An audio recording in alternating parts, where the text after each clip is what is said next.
Yes, hopefully. Yeah, just the same.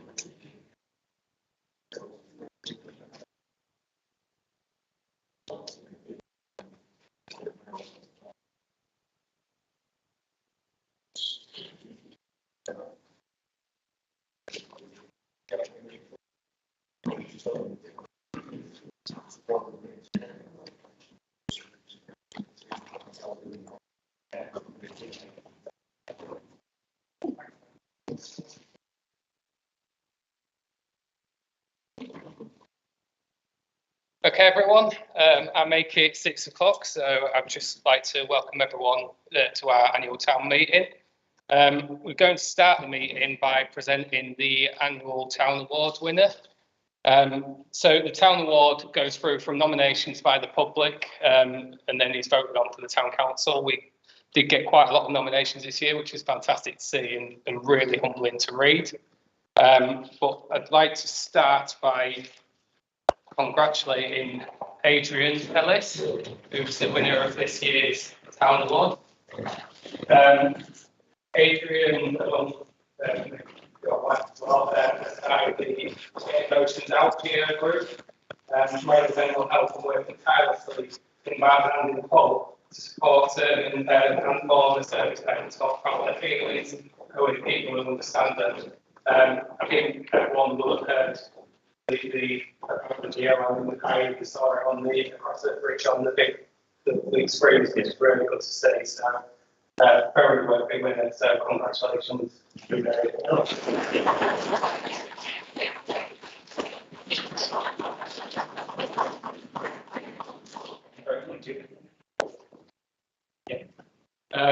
We've also got a few other members who was nominated here.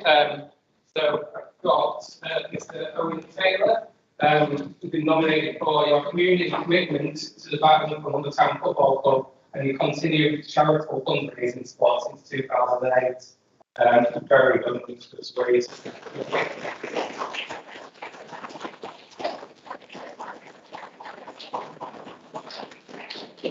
you very much. And also Mr. Mike Frankish. Your commitment in successfully eliminating antisocial behaviour in Pine Park by organising the Neighbourhood Watch Scheme and liaising closely with Pumpside Police, Council and residents. With your continued vigilance and tenacity, you have made Pine Park a happier, friendlier and safer place to live.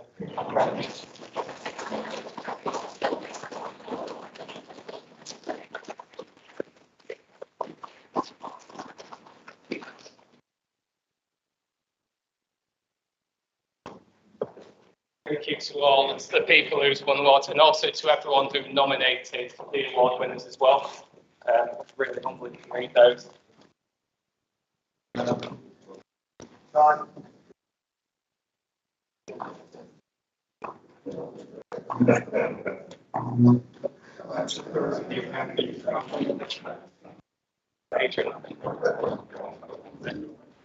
what did you say? I don't know. I usually have.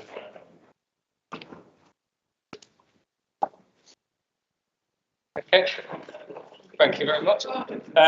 So once again, I'd like to welcome everyone into this meeting then. It is a fantastic opportunity to ask questions, speak to the council and also to members of North Lincolnshire Council. we've got the police and our local MP here today. So we will start the meeting today by receiving the annual reports from our committee chairs, which comes to me first tonight, so as committee chair. So it has been, once again, quite a bizarre year for the community committee. Our key involvements for the town do run around the events, which unfortunately didn't happen. August, picnic in the park, we lost due to the COVID restrictions. And then, unfortunately, although we had what we believe to be one of the best Christmas festival lineups we've ever had, weather just played a part, and we lost our Christmas festival to that. We have been working really hard still on other things throughout it. So I have to mention the launch of the Bartonian alongside the Tourism Partnership, which has been, for me, fantastic to see the increased number of editions going out there, being able to communicate with the community more. We've also taken under our wing the Speed Watch, so we've hopefully got some more in the pipeline. We've got more Speed Watch devices coming into the town to try and support any issues with speeding. And another big one for us that we're just starting to take on board is the markets. So it's a really big one that I'm quite keen on getting us to land to. We've got the first town market returning on the 7th of May in the town centre, working alongside some fantastic support from North Lancs Council to help us get this off the ground. So there are key things and what we are looking forward to, along with the return of a lot of events this year. So thank you very much to everyone for their support, and to the office, who obviously have to put a lot of hard work into the events. So thank you very much. So moving on from that, I'd like to move on for the chair of the Environment Committee. Councillor James. Yeah, thank you very much. Report was included by read, and also on your agenda papers here. So I'm not going to go through what's already been written and what you've already read, but just I did say we were hoping to take over part of around that top of February Road by the time of something. Unfortunately, that's still not within our remit. It's part of the wider decommission package that we are discussing with the North Lancs Council, and that's taking on some of the highways for the tourism second version that you already do, of course. That's still been quite a complicated discussion. The two other churchyards are also a possibility, possibly taking on the top of the grass cutting the cemetery as well, as it's such a possibly also responsible for public toilets in the town. As it's such a massive package, all being discussed at once, it's a bit difficult to get resolution on that, but we are working hard on that. So that's something we're looking forward to in the future. So happy to answer any question on that. Otherwise, thank you very much. Then next to the Chair of Finance, Councillor Paul Vickers. Good evening, everybody. I got a release. Obviously, my report to you guys is already in here. Highlight able to come in with 0% freeze. I know it's freeze on the previous paper about our council. It's been really involved in the challenging times with the cost of living. That's something I'm really proud of. I'm a fellow council for Scotland in that direction of travel, and obviously the staff for making that happen as well. It's all been signed up and approved. And obviously, forward to this year, we've got a lot of highlights to look forward to with the budget, which I'll show a couple later on with some questions that have been asked. So thank everyone for the support, and I appreciate you, taxpayers, for helping us and paying if it goes to keeping us all busy in that issue. Thank you very much. Thank you very much. So, Paul, can we ask you a question? Oh, I think I'm going to You're thinking of hiring a to in the town? Yes, So how will that be funded? I might need to bring capital data action because that will look at some of the environment but go looking at contracting party or a person to do that and contract hours, not employing somebody, but then other things, all those things have been identified through the environment committee. That really could get on and get hands on and just make a protocol and say this needs started, this needs looking at and crack on and get it done. Some of the towns have already got this scheme up and running. It's a big role of reports into North Lancs and then getting the queue and getting some school and do graffiti, things like that. You know, I think we'll bring someone locally and get them to do it. I don't come back. Yes, okay. Yes, if you find it, I understand in the last when we took on the town centre verges on all things, we divided from Sun to pay for that.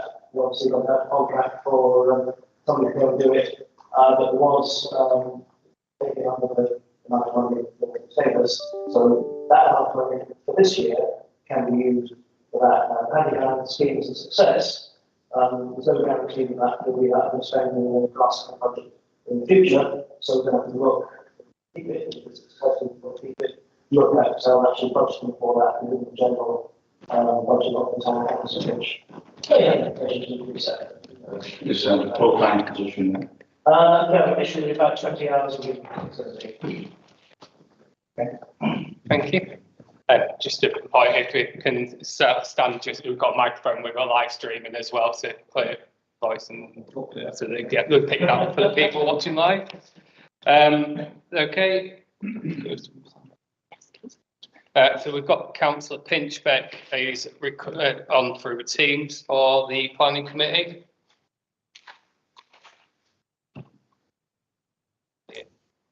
Yeah. Hi, Mr. Mayor, can you hear me? Yeah. Okay, so good evening. So yeah, I'm chair of planning. So the planning committee scrutinises every planning application submitted for Barton. We meet every 3 weeks, all year round, which enables us to submit our comments into North Lincolnshire Council within the consultation period for each application. Over the last year, we've considered nearly 100 planning applications, which reflects that Barton, as the second largest town, receives more than any other town and parishes in the county, apart from Scunthorpe. And they range from, as you might expect, from large housing developments to small extensions to properties, and we consider them all carefully. Some of the notable ones we've had over the last year have been the conversion of Providence House to apartments, significant housing developments off Falklands Way, and also more recently on Hawkstow Road. Just though that, of course, North Lincolnshire Council are the planning authority, and they make the final decision on whether applications are successful, but we always make our view known as your local representatives. Thank you very much. And then also just to note the Neighbourhood Planning Steering Group's annual report. And that's just noting. Okay, so following on from that, I'll just move on to the questions. So we're going to start with any questions that have been put in before the meeting, and then there'll be a point at the end for any questions from the floor as well. So first question I've got on here is directed to our MP Martin Vickers. So when are we likely to see an increase in GP and NHS dental capacity to match the population growth we've had in Barton and the villages over the previous 10 years? And what plans are in place to ensure it meets demand for future population growth? It's been reported that the main surgery has a patient to GP ratio 40% above the national average, and the dental practice has no funding to take on additional NHS patients. Well, in answer to the first point of when, I can't give you an answer, because the reality is that individual dentists choose where they go and whether or not they contract with the NHS. And the reality is that most choose when they're qualified to go into private practice. The NHS England, who are responsible for the dentistry part of the NHS, are working towards increasing the number. There are many more dentists in training at the moment, but that doesn't, of course, mean that they're going to be on stream in the immediate future, and whether or not they will enter the NHS. The government, I mean, I've met the dentistry minister on 3 occasions this year, along with my colleagues, because we've been working as a whole county to try and improve the situation. The honest truth is I can't give you an exact answer. the British, I've had meetings with the British Dental Council. They are complaining about the contractual arrangements and the payments for what is units of dental activity is how they are funded. What I would say to people is that I know it's not convenient, and we all would prefer a dentist in the town. Unlike your GP, you are not bound, you're not on some dentist list. You can walk into any dentist and say, do you take NHS payment patients or private patients? And you can make an appointment with that dentist, obviously subject to the agreement to do that. It's not a happy story, and I don't claim A, to have all the answers, or B, to be able to say it's going to happen very quickly. But I've been corresponding with Councillor Pinchbeck on this particular issue for some considerable time, and we are working. I know that I work with North Lincolnshire Council, who, as they put together their future local plan, have got to actually consider access to public services when they allocate land use and so on. So my particular role is to be a representative of the community, and that means that I am telling all and sundry that the situation is not satisfactory, and I am working with those agencies to try and improve it. Thank you very much. Okay. Sorry, Mr. Mayor. Can I just, because Mr. Vickers, you might guess it was me that asked the question. Oh, I knew it would be nice. Yeah, I thought you would know it would be me. So, just on the dental thing.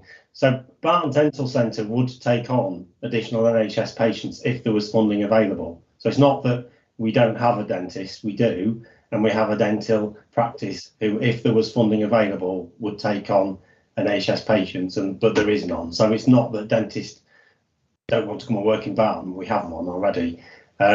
So just wanted to point that out. But the other thing is, so I don't believe you touched on the issue with the GPs being having a ratio of 40% over the national average, and far more than the other practices in the primary care network that they belong, which is Winterton and Bridge Street and Brigg. No, well, the situation in respect of GPs is slightly different in as much as I said earlier, if for dental treatment, you could go into any dentist. For NHS GPs, of course, you're on a particular list at a particular practice. It's not entirely the case that when we're talking about quotas, because individual practices can take on as many, as I understand it, as many as they so choose.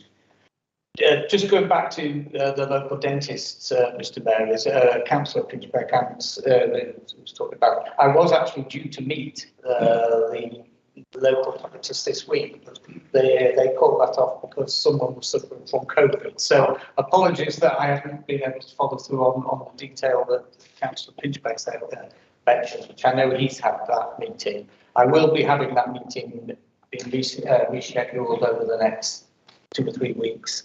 And I'm very happy to write to you, Mr. Mayor, and to Councillor Pinchbeck to follow through on that. I mean, again, at the beginning of this year, newly qualified dentists, this is a national point rather than a local one, newly qualified dentists were given a 1/3 upgrade for each unit of dental activity that they perform, in order to encourage them both to into areas where there is high demand and also to help with the backlog by COVID. So initiatives are being taken by the government. The specific issue of funding for the, as I say, for the Barton surgery, I'll write to you when I've had that meeting, Mr. Mayor. Thank you. Okay, so next question I've got here is somebody who David Warren wants to raise the subject of cycle paths in the town and to propose new ones to free up exiting the town on both east and west routes. Thank you, Mr. Chairman. Mr. Mayor. Standard one good and bad. As you know, this town was built like cycles. As we got. At the minute, we have no way of getting out of Barton by bicycle. We have really no way of getting through Barton by bicycle because of the state of the roads. The only track out of Barton goes from the top to Barton. My wife and I were picking cyclists, went in June and we couldn't get through because of the branches of the thorns. We tried in July, we tried in August, and we had to turn back. That hedge was cut on the 22nd of November. Every time we wanted to go there, we put the bikes in the back of the car and we started, and we went to New Orleans and started that bike ride from there. Why isn't anybody looking at these type of things? It's simple things, straightforward things, which are not being done in this town. And it is absolutely ridiculous. Now, I'd like to propose there is a public right of way from Pasture Road South right through to West Marsh. If anybody knows that, it goes right at the back of the new factory. It is impossible to cycle. It is impossible to walk because it's a quagmire. The ramblers turn past. I turn back. I walk with the dog and I put my waders on sometimes to get through the quagmire it is, and it's disgusting. Is there any possibility of having a proper cycle path done that way, right into West Marsh, and then you're completely out? That road to Barrow is completely dangerous. It is now 6 inches wide. You've got to cycle on. And if there's a pedestrian going the other way, you've got to get off and stand in the road. It's a nightmare. Now the other way is to go right down to the end of Farring Road, there's a public footpath, and go around the back of the farm and onto the bank and into Feltham. And that would then, if you could get some sort of hard, thin road or path for both the cyclists and the ramblers, it would be brilliant. Because then we could link up and we could go right to Brick. Just one road to cross, and that's South Terrace. But at the moment, the new bypass is going up there, so that's going to make it even better. As I said, the only cycle lane we've got is down Falklands Way. It's about 1,000 metres. And it's disgusting that this town has let it get that far. My wife walks with the bicycle now because it's just too dangerous. I don't even go across Whitecross Street on my bicycle because I know I should be going to make she up the road and getting the bloody mention up. It's applied, and there's a lot of cyclists coming to this town. Believe you me, there's a lot. And they just turn around and go back, no stop. Thank you. Thank you very much. Sorry. Yeah. Guys, in response to that, if I could, I introduce you to Ian Lawless, who is on the neighbourhood plan steering committee, who's looking at infrastructure, including cycleways and what developments we would like around the town. So, I mean, it's a brilliant suggestion about South Marsh and the rest of it. We'll certainly see if we can take it up to the neighbourhood plan. But I think if we have that on the town council agenda for a future discussion as well, then we can see if we can contact the appropriate agencies to take that on forward. But certainly, I'll check with you on.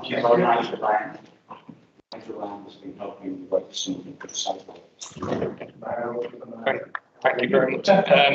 So I think absolutely, as Councillor Jake said, we can pick that specific route up as a town council and maybe put that through as a proposal. And then whether our ward members have got anything else to add as far as the highway side of things, because I know there is quite a bit of work going on with cycle paths across the county.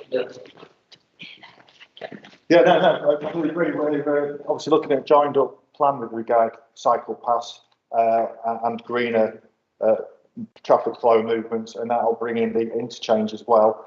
Looking to use a fund to the levelling up fund end of spring, early summer to try and deal with all these things. We've got an actual joined up piece of work and delivery for what we want. The Barrow Road one, I agree, is bad. We're looking at options now to try and make that better in the short term and longer term. Like I said, hopefully, if we're successful with this level update, it'll go in spring, summertime. There could be a really good opportunity to do improvements with interchange and do that I know Councillor Walton as well is setting up some, so we probably need to speak to Nigel again, some opportunities to go out with cyclists and look at the routes and the best ways. Doing some work with Natural England and North Links with regards to improving the quality of the bank we're talking about, especially near the Brickyard and the back of Water's Edge. Hopefully have some good news on some funding there to improve that link. And we are looking at the coastal path work, which that's big to know about the coastal path all the way our bits through to Mablethorpe, is it? That's going through nicely, so I'll enhance that bit to get you around. And North Links looking at tying up those links with regard getting to Brigg and Scunthorpe on your cycle. So if you can bear with us, there's hopefully some good news coming, but it's really important. Can I just say, please don't use the word short-term fix, because that is, we've had a short-term fix. Oh yeah, just on that road, just on that cycle path there, we can mow it regular. I think if we can mow it regular, it'll obviously make the path a little bit wider to help get people across. And then obviously the wider piece of work will be the funding application that goes into levelling up funds. So hopefully, like I said, we've got a plan coming together, and we'll obviously dovetail in with the work of the neighbourhood plan, and they'll go on the agenda as just. Can I just point out to you? Yes, sir. Can I just point out to you, the roundabout, the other side of the toll road on the Humber Bridge, there is a cycle path there designated, and you can go right through to Hornsey. It's the Labour government who run, a Labour council who run Hull City. When you come round here, it's nothing. And it is absolutely disgusting. We've got the piece going down to Brigg, which is nearly finished. It run out 2 years ago to stop going. I don't know why. It's not lack of funds, I can assure you. I think we completely agree. We've got to start somewhere. We've got a plan of attack that lets people deliver on what you want. So hopefully this time next year, 18 months time, we'll have a clearer plan. And it's really important we've got needs change as well. And we're doing that work through North Links, the Civic Society, etc. So if we can enhance that area, all of a sudden you're making Barton green, sustainable, the transport, the cycle links, rail, walking, completely the other side. And that's what we're trying to deliver. Look, Paul, yes, if I'm trying to help run a neighbourhood plan of action, I've never heard any of this one before. Never heard that you're, I don't know when you say you're working, is that North Links? Through the last consultation that you came up to the swimming pool, you had a consultation at the swimming pool, that you came up to the village centre about the relief road. Yeah. Yeah, a lot of people were talking about lots of other things, and one of the things that came up was sustainable transport and people talking about cycle routes. So we've obviously picked up this really quickly and working with Rob Walton, and we think the fund that was going to go in for the relief road. Yeah, but what I'm saying is, if I'm working on neighbourhood plans, infrastructure and this stuff, don't you think you should tell me some of this stuff? Because we're trying to put something together on pathways and sidewalks. Well, I think our job is to try and get the money so we can work together. So obviously the application will go in. But yeah, no, we're happy to have a meeting anytime. But yeah, this has all come off the back of a consultation, and many people talk about the different routes and different options, but also talk about sustainable options. So it would be wrong of us not to grasp the neck while it's there and push on to our some opportunities for funding. So I think it's important the neighbourhood plan rattles along, but equally we've got to try and turn the neighbourhood plan into reality and make sure we've got some funding available. So yeah, hopefully it should be positive, not a negative. I was just going to say, from Barton to Ferriby, there used to be, still is, a tarmac path, but it's gradually got overgrown over many years. It used to be maintained by the district council. Yeah, just think Based that's on that. yeah, just think exactly what it is, John. Like I said, we're chipping away at the Humber Bank those days. Not exactly where we've just done another stretch that was part of the tourism partnership. We've done a really good job on Humber Bank towards that way. It's not on the back, it's along the A. Oh, sorry, I misunderstood you. Sorry. Yes, sorry. Sorry. Between Barton and Ferriby now. Oh yeah, no, if we know any problems, I just need to be flagged up to the department. Yeah, definitely do that, John. No problems. Oh, yes, sir. Before you're looking at all the cycle, would there be any possibility of looking at the early morning and late night footpath and cycleway across the Humber Bridge? I'm sure we'll just have any ideas you've got. Let me know and contact the Bridge Authority just to see what they opening it 24 hours a day again. Yeah, I know that there have been some issues there around suicide and people jumping off there, so we just need to see what the policies of the bridge. We're happy to contact the bridge board and see where we are with Yes, it's paid, I mean, so if something comes up late notice or something overruns. If you leave the details with the clerk at the end, we'll make sure we get a reply by if that's okay. Cheers, thank you. Yeah, no, thank you. Councillor Todd. Just one answer on that. I do believe that the bridge board will consider applications from individuals who state they want to cross outside the area. All they have to do is verify they don't want to jump off the bridge. But it's not totally closed. It's not totally closed, it's just, you do have to bring them, and any time within the restricted hours, 9 o'clock till 8 a.m. 9 o'clock at night until 8 a.m. The states that you can bring them. Say, for example, you were over in Hull and you're on a push bike and you need to get back and you can't get back before 9 o'clock. You can notify them and they will make special arrangements. We'll pick up with you at the end, and we'll get in touch with the bridge board on your behalf. Cheers, and then when we get back. So next question I've got is from Stuart Smith, who's online on Teams. Did you want to read it out, or do you want me to read your question out, Stuart? Yeah. If you would read the question, I would like to ask, continue with that as well, please. So the question we've had is, there's been a number of Section 106 agreements raised against the various phases of the Falklands Way development by Kiga Homes. A substantial amount of money was designated for the provision of traffic lights at the junction of Falklands Way and Barrow Road. What monies from the Section 106 agreements has actually been raised, and how much of this has been apportioned to Barton upon Humber and what purposes? The meeting would be an ideal opportunity to understand directly from North Wales Council Highways how Section 106 money is calculated and spent. So we've not got anyone here from Highways themselves, so then we're ready either of our ward councillors can. There was a reply from Rachel, the Section 106. Yeah. The reply from the North Lancashire Council officer has not gone out to council domain yet. If you want me to forward the content to Mr. Smith, I can do that. Oh, yeah, sorry. Sorry, I haven't done, no. Sorry. Right. The plan is, I think the plan is now, so to look at a roundabout going in the top of Falklands Way, these are Section 106 money. There is a bit more detailed reply that's come through, which will also make. I can forward to Mr. Smith, yeah. I thought you'd seen it, sorry. I haven't, no, I only sent it to councillors. Yeah. No, sorry, Tracy, it's Nigel. Sorry, I've sent it to Stuart. So, yeah. Could I continue with the Section 106 question? Yeah. One of the key features of the 106 is how the amounts are calculated. On most of the Kiga, because that has been my main interest, is the Falkland Way junction.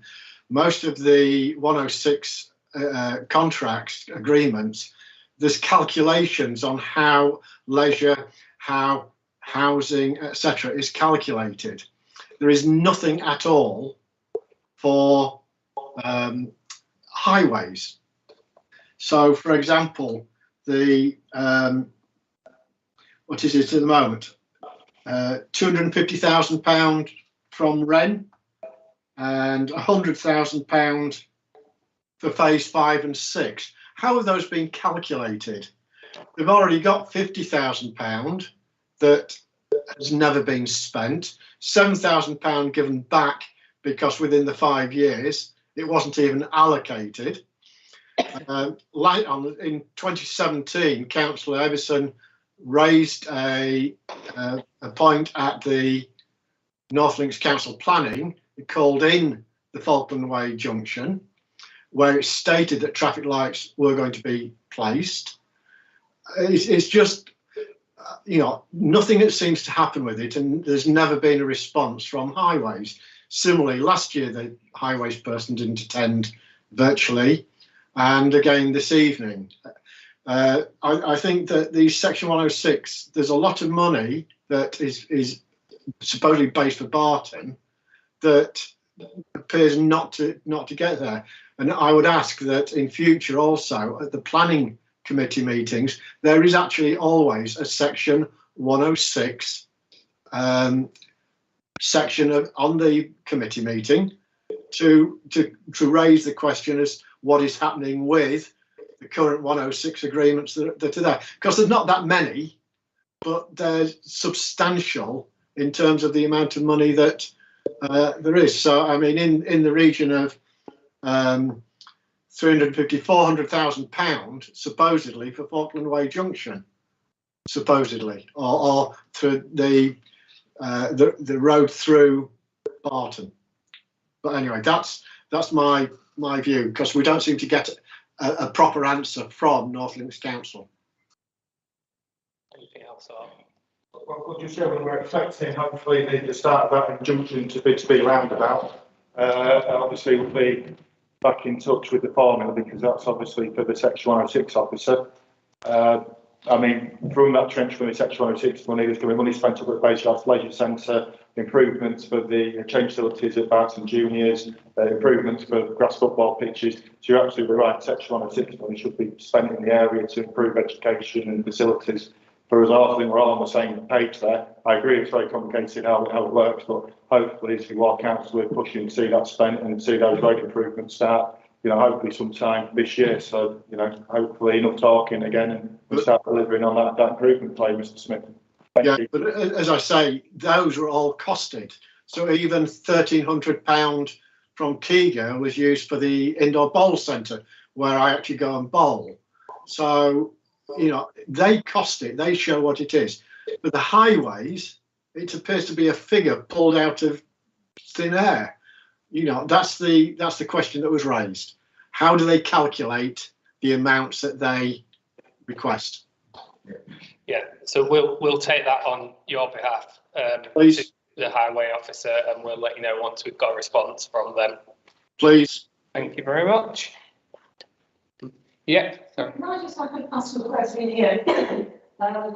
What efforts have been made to require somebody from highways to be here? This was a question that's been submitted to the town meeting ahead of this evening, and the gentleman who was speaking there said the last time we raised this question, nobody from highways was here then. Why isn't somebody from highways here? And what efforts have been made to require somebody to be here to answer a perfectly valid question by a member of the town? I think we've asked several times. Not always possible that officers are available in the evening. They're not all. It's that may be a reason, and a lot of effort has, a lot of correspondence has gone, and obviously they're just not available this evening. So if correspondence has gone on with another set of agreements, so the response to the gentleman's question. Tracy, did you actually ask the gentleman to attend? I did, Mr. Lawless. He said he's not available. He didn't. He said that he would, either he or a colleague would attend. So I think that Paul or John should speak to Rob to see. I think. Can the unexpected thing to represent highways? Is that unreasonable? No, I don't think it is at all. I expected them to be. And if we told Tracy, he or somebody would attend, we need a heavyweight to intercede. Right, see, you're on the road. Oh. He's coming from Barrows. He's lucky then. No, it's reasonable to expect something. We will pick that up with them as well, the disappointment that we cannot have someone attend. I'll send a message now to find out what's going on. Yeah. Okay, so next question. So we've got from Ian Lawless. So there's a few bits in this, so I'll do it one by one if you like, just to get it. So the first part is, does the town council have a position on the recent truck bypass consultation, and will they represent a position to North Links Council? So when the consultation was open, this is something that I put on the agenda. It was decided by the town council that we shouldn't have a position on which option, but we did email and get in touch with Northlands Council with our desire and expressed that we was very keen that a relief road did come into play. So we did get in touch with Northlands Council, but not with a position as to which road. What does that mean then? So we You did nothing. Yeah, we gave our back into any relief road. We as a council wanted to see the relief road. Councillor Sod? Yeah, I actually attended that consultation meeting and they expressed an interest in an option, as did many others. I believe there were 66 people attended that meeting over a period of 2 hours. Which meeting was this? It was it was the one that was rescheduled following that there was bad weather back in November. It was rescheduled into January. There was a meeting held at the Baysgate Leisure Centre that went on for 2.5 hours. Various options put forward, and I do believe that the preferred option that Northlands I'm now looking at is option 1, directly across into Bayston Road, and beginning of Bayston Road.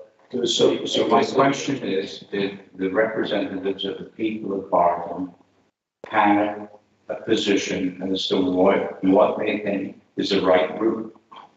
Is that an unreasonable position to ask? No, and it was discussed and it was decided by the Bull Town Council that we should not have an option as a town council as to the route, because as individuals we had that option. So that was as what, sorry? Why wouldn't you express an option?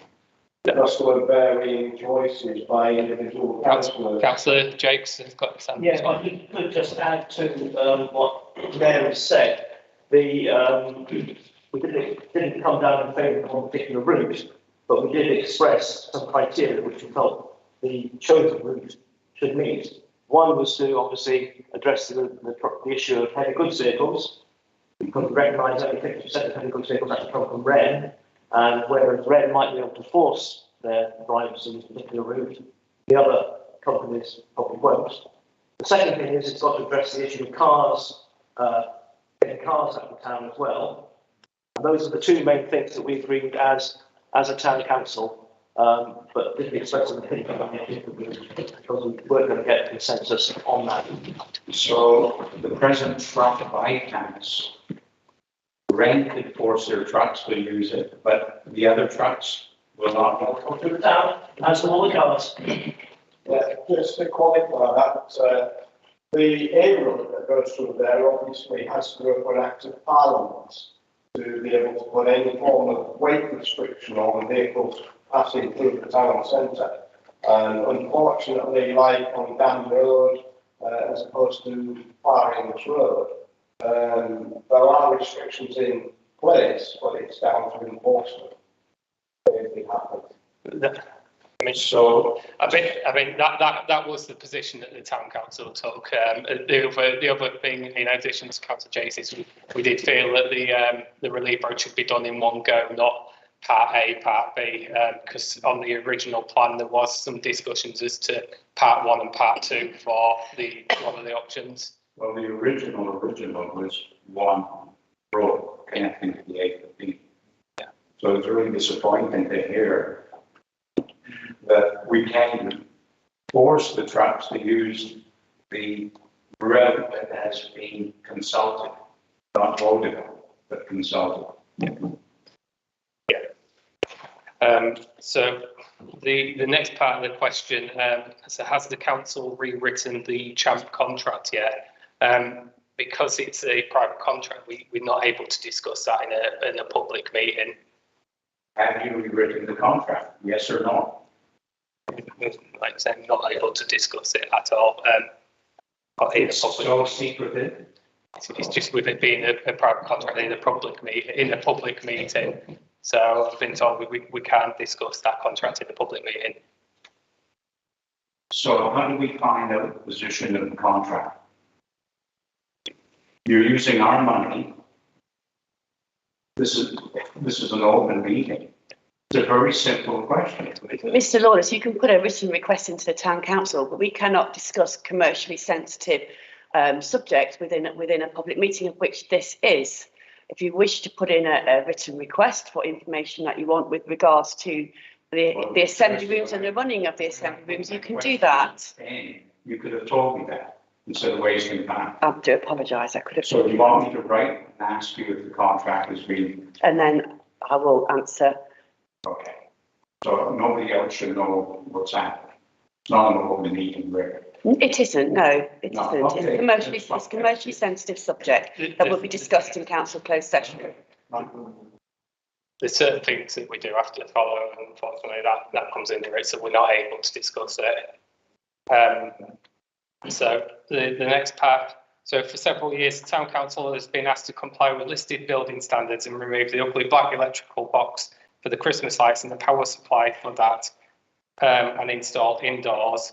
Remove the ugly wires for the 3 security cameras and replace with 2 wireless up-to-date cameras. Why has this not yet been done? So we have contacted around the electric box, and because it's on a metered supply, it can, no, unmetered supply, it cannot be inside the building. It does have to be on the outside of the building. It's the only way we can get power for the Christmas lights. The cameras have not yet been changed. Sorry, say that again. So because you stuck an ugly black box in a listed building without permission, it's been sitting out there for years with an open electrical wire running up the side of the building to supply it, and you're saying you can't do anything about it. That's what we've asked the question, and we've been told. Who have you asked the question to? John, do you know the box that we were talking about? I don't.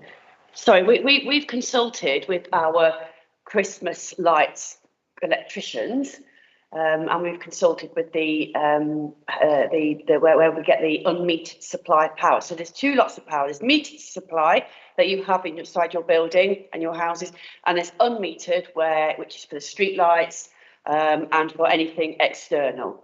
And unmetered supply we can't put in the building. We can't put that box in the building for unmetered supply. However, Mr. Lawless, we will have a look. We will look further to see if there's any other possibilities of it going anywhere else or being better concealed. I appreciate what you're saying, but it's not that we haven't done anything about trying to rectify the meter on the inside of the building and hide the wire and hide the black box and make our town building look a little more attractive. We will further. 2-3 years. We will further consult. We do appreciate that it's. You haven't come up with a solution in 2 years. I'm trying, but. Councillor Todd, did you? Yes. When the black boxes were installed for the lighting, we consulted with Northern Power. Yeah. And it was Northern Power that actually put the supplies in to those boxes. They assure us they comply with all current regulations. I know it might not be pretty, but they are safe, connected supplies that are regulated by Northern Power. Okay. That still doesn't answer anything. That's like a roundabout. Northern Grid. Northern Power are the electrical company that deal with the main supplies. Okay, and then we've got, so what are the 3 major achievements that the council has made in the last 3 months, and what are your targets and goals for the next 3 months? So the last 3 months, with some of the key things that have been happening around the end of year accounts, getting those still finalised, and we've also had an internal audit as well, so we've been dealing with that. Building foundations as well. So the internal audit is a big accomplishment. No, that is what we've been made. That's what our biggest focus has been on in the last 3 months. Yeah, we've had an internal audit that's come out, and we've done really well off this internal audit. Just trying to be open, make sure that we are following the guidelines that we should be. We've also started building the foundations now for the market and getting through to North Links Council for devolution of extra services to bring them into the town council's control. So we would like to have been in a position where we've got that, but it's such a big package as was described earlier that we're looking to take on with regards to the toilets, with regards to more of the grass cutting areas in some of the parks, with looking at likes of between the towns, between Barton and the villages, with the grass verges, things like that. So because it is such a big package, that's taken a bit longer, but we're definitely on with that. And that you should think that you'll have that solved then. I would say very soon. I think Northlands Council, the issue we've had as well is it's end of year for everyone. So a lot of work's been built into the end of year. So we're expecting to hear any time now on the package and what we're getting to take over. So that should be very, very soon. I think another one for us. We've had the end of year review with the Bartonian committee with regards to the increase in number of the Bartonians. That's gone really well, and we've agreed to carry on with this. So we're having changed from 3 to 6. So that's, I mean, for us, that's been a big achievement to go in and to get done, because I think the communication with the community and the public is massive. Yeah. So the things for the next 3 months. So we've got the setup of the market. So starting the market is one of our biggest things that we've got our focus on. We're working with Northlands Council for the first couple of markets. They're supporting us, and then we'll be looking to take them on as a town council going forward. The completion of the devolution and getting then the contractors in and bringing them powers into the town council is one of the big things for us. And then the return of events as well. So we've got lots of events around the Jubilee planned in, and then we'll be looking at Picnic in the Park and then Christmas Festival following that. So bringing something back into the town for the public to attend. And then we've got the planning of the renovation and repairs to the assembly rooms. So the town council did agree at the last meeting that we're going out to quotes to bring a professional in to completely have a look through the building and give us our guidelines for moving forward. That was super. Yeah. Staying for a while. Yeah. So that was agreed at last town council meeting. So we'll be going out for 3 quotes for that now and moving forward. When he comes in, maybe he could look at this whole mechanical information system, which doesn't, so yeah. You really need air conditioning in there. This is all detracting from what is a beautiful and the lovely stainless steel wire for heating, whether or not who they what. Yeah, so we'll get someone in to look at all these things. Okay, thank you very much. So the next question I've got is from R Sharp. So I challenge you to walk down Queen Street and Queen's Avenue and not be appalled at the condition of the area. It's absolutely filthy. Settees and other things adorn front areas. The streets have never been swept in the 18 years that I've lived here, leading to drainage systems that are bunged up. I believe that in Hull, the council brought in skips for residents to clean up their area. Can you not do the same? So I think one of the key things we need to flag up here is that through Northlands Council, there is the opportunity to remove settees and things like that from the front of the property. So one thing we would look to do is in the next Bartonian, we will put that out there and advertise that service to make sure people are aware of that, so that it's a free service for so many times a year. And then there is also the opportunity as well to report to Northlands Council for the sweeping and the cleaning of streets. So I think we will put one in behalf of the town council to request that from Northlands Council. But again, we can advertise that. Yep. Yeah, this issue of streets being swept, especially where cars are parked all day, is an issue which has been raised time and time again. Really, you can't use a mechanical sweeper to tackle those areas. And the bills just builds up. I mean, there is this street, there's Newport, Fleetgate, you name it, in the town centre. And really it needs somebody with a brush and a barrel or a mechanical thing to sort of get it out. Or a person. Or any person. Yeah, maybe so. Yeah. Just maybe tackle a certain area, well, not every day, you know, but to just keep on top of it. Yes, that's actually developing and person. Thank you, Tom. And that is the key principle of the town council looking at handy person, is that when we get requests through to the town council, we can target the work into those areas. So it will be something we can pick up through that as well. Going forward. Thank you very much. So that's the end of the questions that was put in advance of the meeting. Just like to open now to the floor. If there's any other questions. Yep. Can I ask Martin Vicker a question, please? There's something I read recently that's taking place in Cornwall, where Cornwall Council are receiving quite a substantial amount of central government money, something to the tune of 2.5 million to subsidise public transport. We've had a lot of discussion here tonight and a lot of talk about sustainable transport, about safe cycling. And I just would like to know, because I don't know very much about it, if there are any plans to extend that pilot scheme as to reduce the cost of public transport to get people out of cars onto buses at reduced cost. And given that we live in an area where we've got one of the highest public transport costs, prohibitive costs, for young people with families, people trying to get to work and to training places, if there is a scheme to extend that pilot elsewhere, and if it's something you would fight for the future.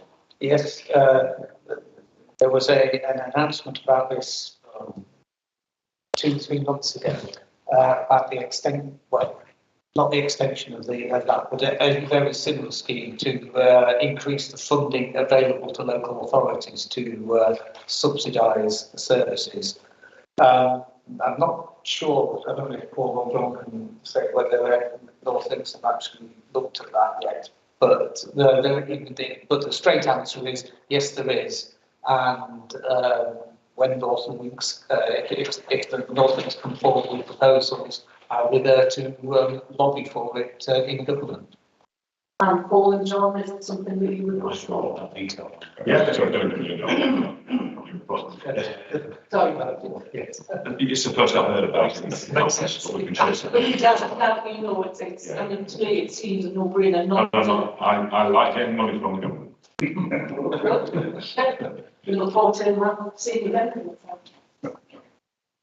Brilliant. Thank you very much. Can I ask you, you said again? are we going to have a police report? No. If we can get one, if you've got one already, then that's them. Yes, are there any questions that you may have? Yes, I have actually, but I've got 2 members of the constabulary here. Drugs in Barton. It is so serious. When is something going to be done about it?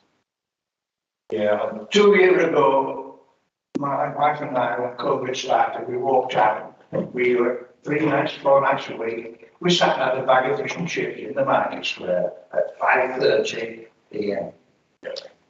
Under the shelter thing there were drugs openly being traded. There was big 4x4 BMW, huge thing driving in. There's young lads on bicycles here, there, and everywhere without lights on. It was a rent and it was open. But my wife couldn't believe it because she, like me, I've never been into drugs. We don't know what, but you could see openly it was being traded. And then they moved somewhere else. Now they've been down Pasture Road South. They've been down Finkel Lane. Every time we walk out, we're more or less accosted by young lads without lights or high-vis jackets selling drugs all over the town. When is something going to be done to stop it, if it's possible? Yeah, it certainly is, and I'm sorry to hear your experience. I can imagine that. Everybody's experiencing it. Yeah, but anyway, it's not good enough. What you're describing there, that's not acceptable. The impact of what you've experienced is far beyond just your experience, I imagine, and that's something that we don't stand for. So reporting those concerns to us is really important, and there's various ways you can do that. Afterwards, I'm happy to give you some advice on that. You can ring 101, you can report that online. We do take those reports seriously, we do take action. So for Barton, in the first 3 months of this year compared to the first 3 months of last year, our drug offences have gone up 15%. That's a direct response to the fact that we are getting into those places and we are taking action against those we can only record a drugs offence if we've actually recovered the drugs from someone involved in that. We can't just record drugs offences based on reports. It's based on tangible action by the police in terms of getting into those places and holding those people to account. So we're seeing the increase, and that's a result of the proactive work of my colleagues in respect of that. Is that enough? No, we still need to do more, absolutely. And from what you're saying, that sounds like we do. And you may have seen examples recently in other areas within North Lincolnshire, which is coming to Barton and surrounding villages in response to those concerns around the use of the drug stop. We've been deploying the drug stop into open spaces to detect people who are carrying drugs who ordinarily would go about inconspicuously and unknown. So we're using that, and that's been to really good effect as well. Mindful that sometimes results in a bit of displacement, and from some of the locations that you've cited there, and from some of the wider issues we're experiencing around antisocial behaviour at the moment around Barton, but we're being very mindful to continue to monitor. Okay, you do some actions in one place, then that problem just moves somewhere else, and we don't want it to just move somewhere else. We want it to stop altogether. So again, those reports to us and to the team are really important. But absolutely, we've increased resourcing out here to additional PCSOs, a dedicated response officers all working out of Barton, in addition to an additional police officer.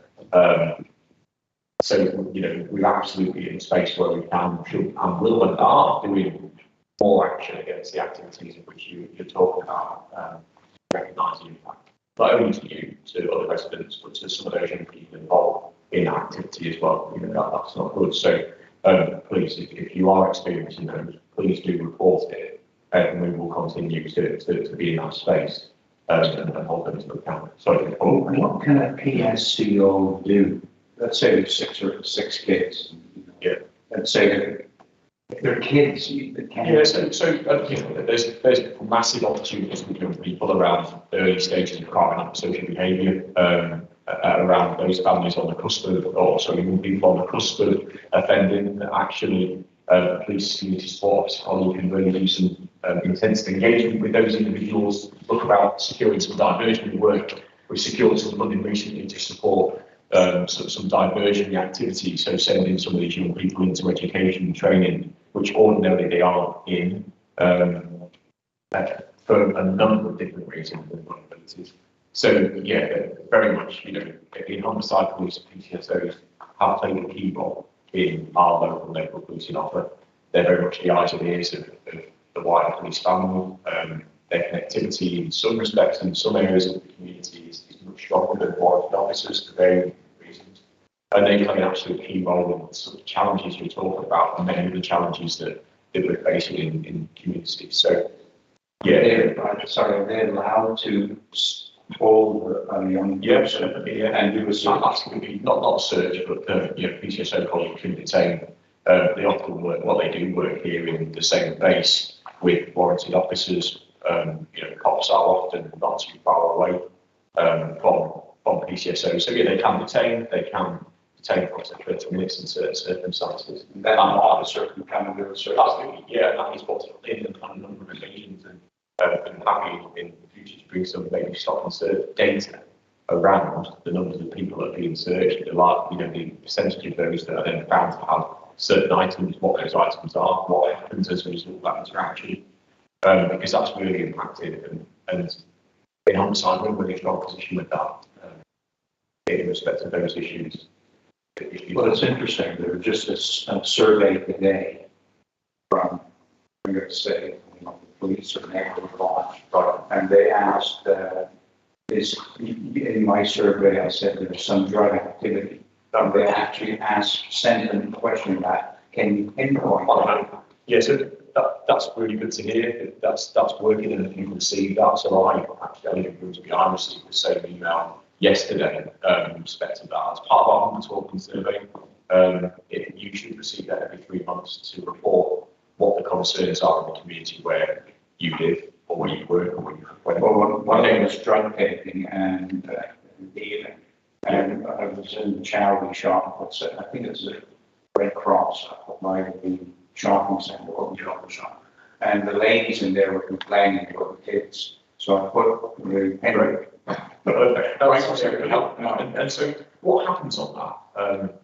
At the end of next week, the team at Barton will meet and they will plan their activities for the month ahead, their priorities for the month ahead.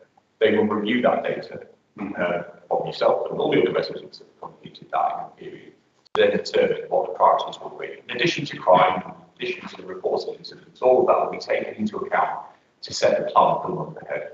And it'll be really targeted around that threat, risk and concern that's been raised.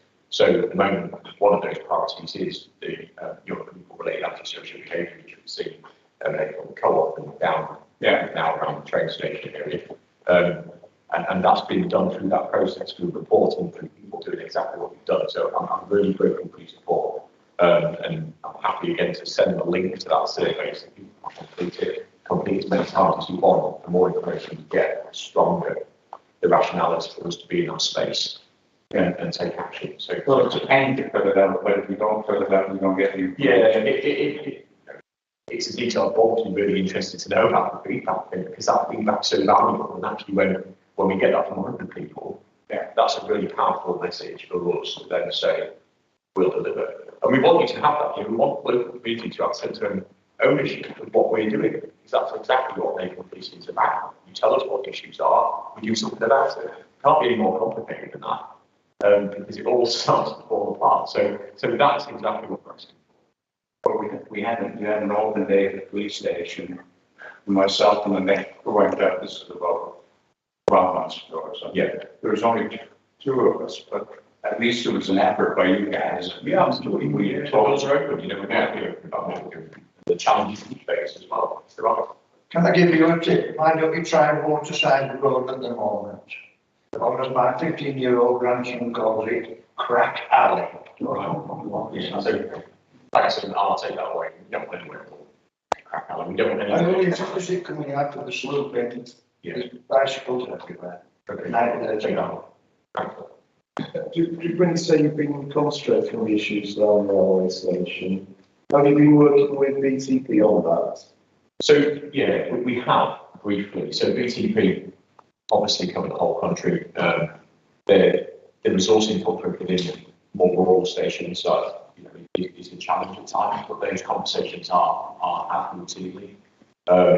And we do have that support. You know, BTP colleagues provided a sergeant to two constables only a week and a half ago to do those joint patrols in Scunthorpe and some of the surrounding areas.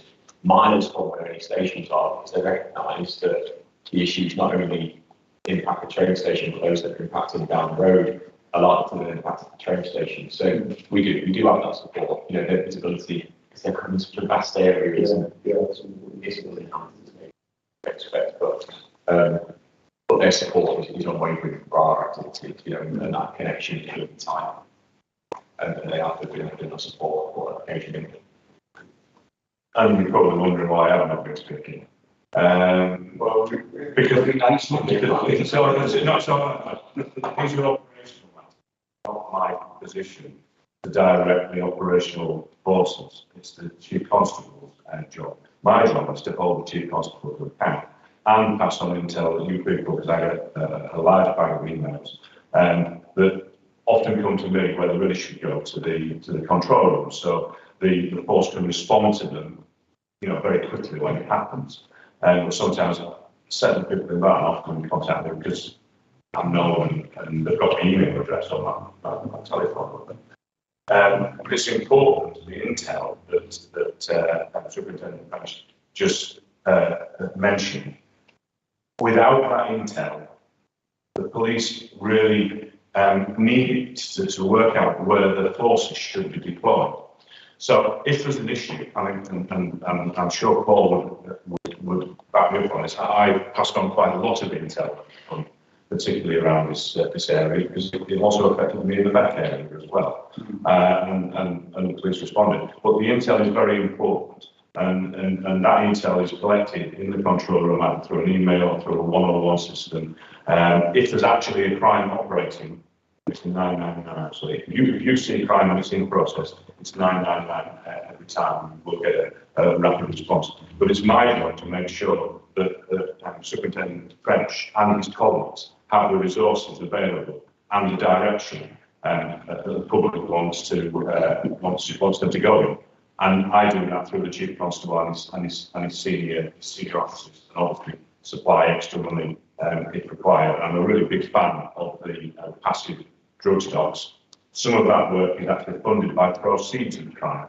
So when Operation Galaxy, which is the county lines type organised crime gang busting operation that we operate, when they actually go into a premises where there's 2,000 plants of marijuana, often there's a large amount of cash because it's a cash business, is drugs, and it's confiscated.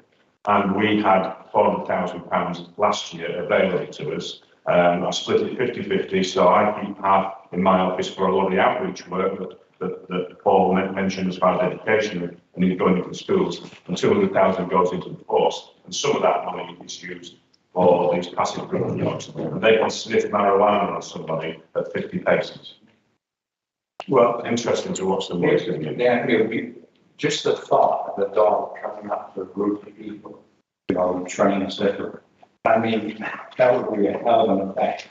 So if they did that every 6 months, just to, I think it's a fantastic thing because It's about 16 weeks actually, isn't it? You put the dog in for 16 weeks. It's when it's that after 16 weeks, the drug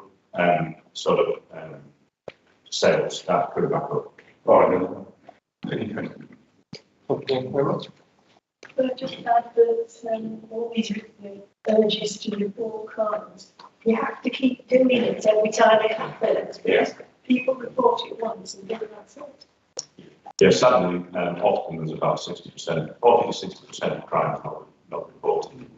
And now the email system, and ultimately when the force moves to, let's tell them what the actual new control system is, Niche. When Niche is installed, which is a new software system, you'll be able to bolt on lots of other apps and different tricked up things to use. It's been a little bit delayed because it's very difficult to actually put a new system into a police system, because I'm sure you from your background will know what can go wrong. And if it goes wrong with the police are back to paper.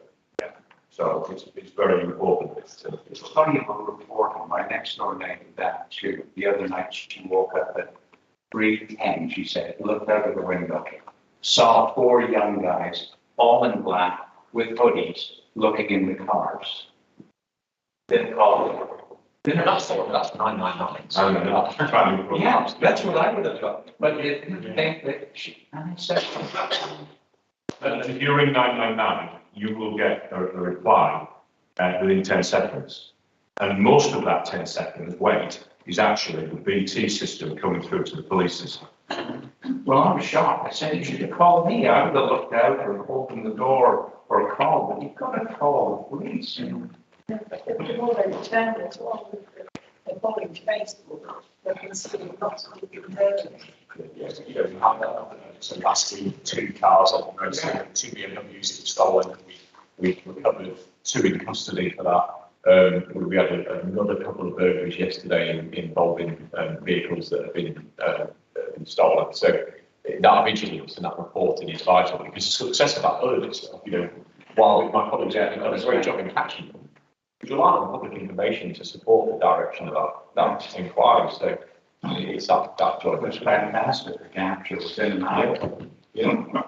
Absolutely. Some more information. Yes, I've got a bit more information for you about buses. I couldn't remember the name of the programme which was announced. It was actually announced in December, and it was called Bus Back Better. But to be fair to the local authorities, the application forms and the details of the bus service improvement plan were only sent to local authorities on the 4th of April. So, they won't have obviously had time to produce the plan yet, but that's the initiative which was built on the Cornwall pilot. Very much. Super report. Could I ask a question of Martin, our MP? My name is John French, I wrote to you very recently About train services. Yeah, exactly, and you kind of reply. But our main concern, or one of our main concerns, is the fact that we don't now have an 8 o'clock, 8 a.m. service from Barking. It was the most important train of the day. I agree, yeah. And we've lost it at the moment. You did say directly that you were still pressing East Midlands Rail. Yeah. And I gather also that East Midlands might be dependent upon some funding from the central government. I just wonder if you can comment on that, please. Well, all the rail companies are dependent to a considerable extent on funding from central government, and particularly over the last 2 years, the whole service would have collapsed without government funding when the passenger numbers collapsed during the lockdowns and so on. But I've had 3 meetings with East Midlands trains about that. And specifically about the 8 o'clock service. And I pointed out to them that in actual fact, they explained to me the reasons for it. And I said, well, that's fine, but you're actually explaining why it's convenient to you rather than actually providing a service to the passengers. The long and the short of it is they are not in a position to provide that particular service at the moment. Now, I've taken that up with the rail minister, who to see whether, in fact, they were in breach of their franchise agreement. That's being looked at the moment. It's all to do with the fact that, as you probably know, this was the case when Northern Trains ran the service, just the same as East Midlands. They rely on TransPennine drivers, particularly for that early morning service. And one of the reasons actually that it's so unreliable is, of course, if somebody doesn't turn up to drive the TransPennine train to Manchester, they cancel the Barton one because the Manchester one is their first priority, A, because it's obviously busy, and B, because it is a TransPennine service and they're going to look after themselves before they look after their subcontracting responsibilities. So the long and the short of it is, I don't think it's likely that the summer timetable comes into force in about a month's time. That won't, unfortunately, include that 8 o'clock service. But we're working on it and trying to put pressure on and seeing if there's a way that they can, in effect, be forced by the minister to provide that from when we return to the winter timetable in a few months' time. Any more questions? Yeah. Quite a few, Mr. Lord, probably all of them. Could I ask Councillor Vickers to stand up and answer me a question, if possible? What is the difference between a bypass and a relief road? I think you could definitely should be the same. To me, it depends how you want to talk about it. I'd be happy to talk about relief road or bypass terms. We're over the same thing, aren't we? No, they're not the same, unfortunately. So put your hand up. They're not. Oh. For 45 years, we've been talking about a bypass in Barton. I get a letter on the 12th of February 1920, and the wording has been changed to a relief road from a bypass. We've been to meeting after meeting for the last 7 years about the new bypass. And 2020, it's changed to a relief road. If you want to know the Oxford Dictionary, a bypass is a road that circumnavigates a village, a town, or a city from one side to the other. A relief road is a road which is going to take traffic away from a hotspot. And that's what actually we finished up with. It isn't going to be a hotspot, it's going to be an absolute waste of money. The new relief road is only an excuse to build 2 more housing estates, which we don't need. It's going to take traffic all the way down. It's people from Port going to go all the way down to Barrowmere and then back up to Massel Moor to go over the bridge. How they have. September, that new factory opens. So now we have 500 Lewis Hamiltons every shift change. We are now going to have 1,000 Lewis Hamiltons using the town, the rack roads, they go Rig Road, they go Providence Crescent, they go Butts Road and everywhere. It is an absolute nightmare. And it's going to create more, is this relief road. We stand by and listen. I'll tell you what I call that man in Scunthorpe, a buffoon, the leader of North East Council. He's built a roundabout costing £3.5 million in the middle of the motorway, and it is lit like Lantern Park football ground, and there's nothing to go in anywhere. He spent £150,000 on a bloody survey to run a train from Barton to Gainsborough on a Saturday. If that runs, it'll go empty to get to Gainsborough, and when it gets to Gainsborough, it'll be absolutely full coming this way, because they want to get out to Gainsborough. It's ridiculous, the amount of money was being wasted. Another waste of money. Last meeting we had in here, I asked you who was going to work in Providence now, and you said the doctors were going to take it over after all the shuttle. Okay? Do you know how much that property was sold for? £328,000. Don't you think that land and that property could have been adapted to better uses, to build a small theatre or a meeting room?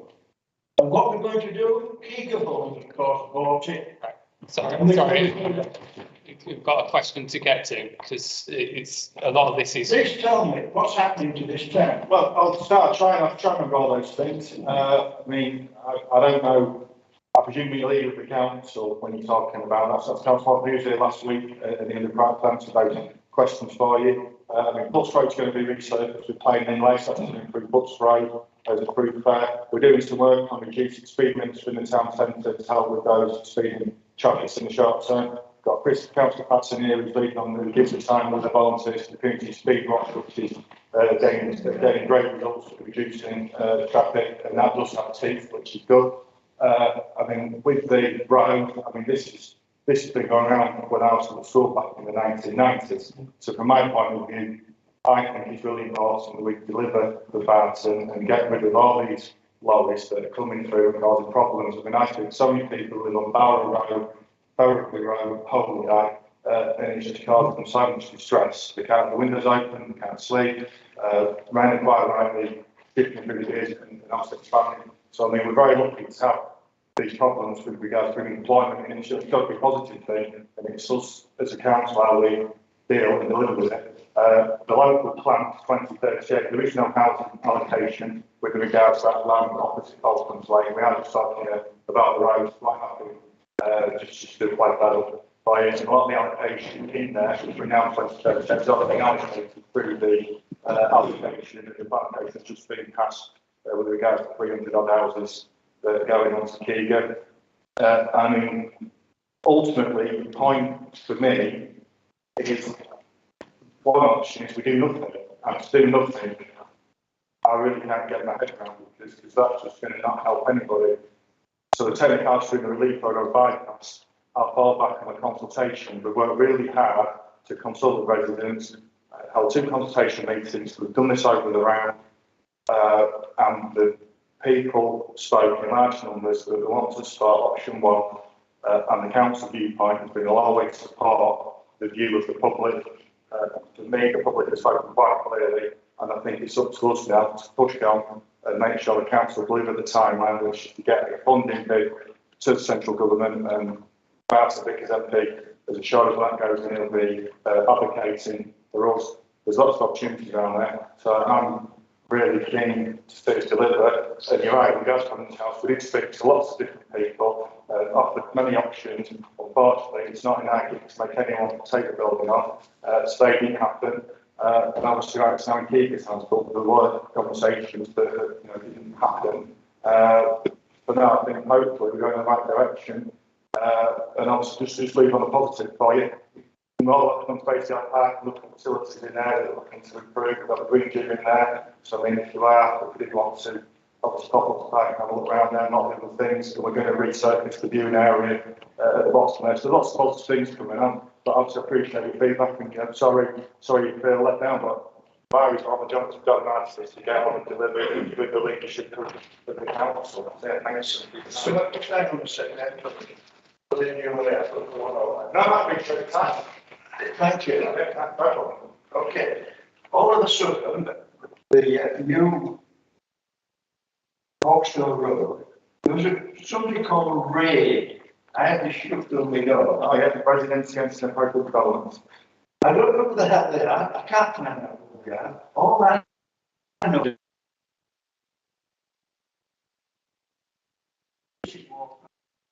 This Walker, we don't know. I'm not member of Ray, so I... No, but who are they? They seem to have one hell of a hole when they can have a private meeting. They're of course unelected. Have a private meeting with Councillor Walton a week before the announcement of the bracket bypass, whatever you like to call it, and the Councillor Walton gives them the information before even the town council knows that. What's going on? Sorry, What is going on? And then all of a sudden, the last meeting, there's Ray there with all the pictures. Are they town councillors? Who are they? They've even got, now, they've adopted their idea. Sorry, Mr. Ward, can I clarify? If we pick this up with Councillor Walton himself, I just feel a bit uncomfortable that everything's focused at Councillor Vick because he's not. Well, because he's got his name on the letters. Yeah, It's been very quickly. Ray came forward with a proposed route. We want to consult, and I'm quite happy to let them. The council quite happy for them to come forward. So I think if other groups of people have options, which Mr. Gladwin did, he came forward at the same time. It was decided by the council in the round to consult on all three options to try and get a clear cost of travel, because the real point's quite right, it's been on a long time, and we want to deliver. So, by the council working on consultation options from the front, completely transparently, residents have spoken Iceland, there was, I think, 700 people with Mount full-time development farm. We've now got a clear direction of travel, and I know it's my job, or Sir Jonathan, for that, and Martin. We want to get on and deliver that, see us on the nice roundabout on the road, we get this traffic away and deal with the lorries. Get the truck traffic away. This councillor just said that you cannot force the trucks to We've actually advised for that, and we've been told differently that you can, once the road is in place, you just let the So we're going to love to see a letter from North Lincolnshire saying that the trucks will be forced to use this new. Yeah, I think we understand you have to get the road there first. Once you've got the opportunity to divert, Well, you can't make it into a road that might not take the trucks. You need to tell the voters that you can divert the trucks that way. Yeah, because it's miles out of the way. Yeah, that's what I'm working on now to deliver that start. The second thing I would say is you have a consultation. It's not a vote. Oh yeah, okay. Why don't we have a vote? Why don't we have a referendum? We don't have we haven't voted on it. No, we haven't. He came up this morning, my next door neighbour banged on my door. Hey Dave, have you seen this? It's the report. I don't have an email. I don't have a mobile phone. So I can't get in touch. A few questions, please. Yeah, can we call it one? Yeah, it's not fair to Paul to answer all these questions. Yeah, not being distributed, but everybody had an opportunity to write these questions in a different book. Well, just to be really clear, what would your opening question be? And if we miss the opportunity to put a bid in for the levelling up on it, for years still talking it through. So, we're at a point now where we've had a really good consultation, it's been decisive, and it's up to us to try and look at that. And the next stage of that is just to make sure we get the funding. If we don't get the funding, we can do all sorts, but we'll miss the boat. And obviously, we all want to be on the boat. I'm on the boat, and that's where I want to go. Can I just ask you one more thing, Councillor? Would you do that one big favour, and the town one big favour? Yes, sir. By putting an emissions monitor in the market square, so as we can monitor what sort of fumes is going in that square. And our school children walking through every morning and every night, what the hell they're breathing, because it is constant, is that road. And the other thing is, can something do about the terrible stink what's put on the land behind us? In September and October, we cannot open our front doors and windows. We have to shut them. Whatever's been spread on that land is horrendous. Well, it's if I environment now, so again, if you like to know what happens, that can do that. It happens every year. Can we tell them? Yeah. Why? But it has to. Oh, we old fashioned if you like, don't tell us. But Well, nothing will be done if you don't say anything to people. I'm sorry. You need to be- Sorry, can I just play this one up? It needs, sorry, can I call it? This needs to be reported to the right area. It's not something that I think is necessarily for our ward councillors. So I'd like to call that one. There's nothing stuff is emissions, but I think we both agree. By putting a new road, it's going to deal with the emissions and protect sources and people using the town centre. So I think let's be positive. Let's believe that. I mean, I'll just leave this one. If we start the place down, town's going to come there, live there, enjoy the place, and look where it's so many people are coming to town and love it. And I just think it's important we have that balance. So we're trying to be positive about the town about it. And please offer some really good feedback as well. So it's important. Let's just be positive. Don't believe it and have to look at everything you'd like to say. Thank you. Can I just call an order there as well? We spoke earlier about making sure that everything gets reported to the police. If there's issues, reporting all the issues. If there is any issues, can we make sure it gets reported to the right place as well? And then I'm quite happy if it comes through and we have to direct people as to where they should report it, then that's fine. We're happy to do that. But, you know, some of these issues are not bad town council related, and they're also not linked to our ward members either. Can I just add to that? Town council offices are open 5 days a week. You can come in and visit, you can call, and we can signpost, we can pass on inquiries to the right place if you don't have email or mobile phones. Nearly 6 years ago, I sat in this meeting and I said that the road on Button Road is horrendous. I've had 2 sets of tyres and I've done 4,000 miles. I complained then, I complained to you, and 6 years later, it is exactly the same. And it's the same with the car park near the station. That was going to be done. But it never gets done. Nothing ever gets done. I was going to say, the bus route has been brought up regularly in the council meetings. We've been told now, as soon as KCOM have done their work digging the road down there, they will be down there to resurface it. So hold us to account if that, hold us and North Lincolnshire to account. If that doesn't happen in the next few months, then we can bring that back and we can chase it. It's a proper planning like treatment as well, so it's going to be good. And it isn't, these meetings are fantastic to get feedback from the public, but also it's not something we should wait till the annual town meeting to come round and do. If you've got an issue, like Colin says there, we're open in the offices, we've got phone calls, got emails, lots of different ways to get in touch. And if it's not us to deal with it, we can signpost and we can also pick things up on your behalf. So if we need to take something as a town council to Northlands Council and campaign and support it, then get in touch. But unless it's reported, we can't do anything there. Okay, anything else from the floor? No. Thank you very much, everyone, for attending. That's the meeting. Thank you, Mr. Brown. Thank you.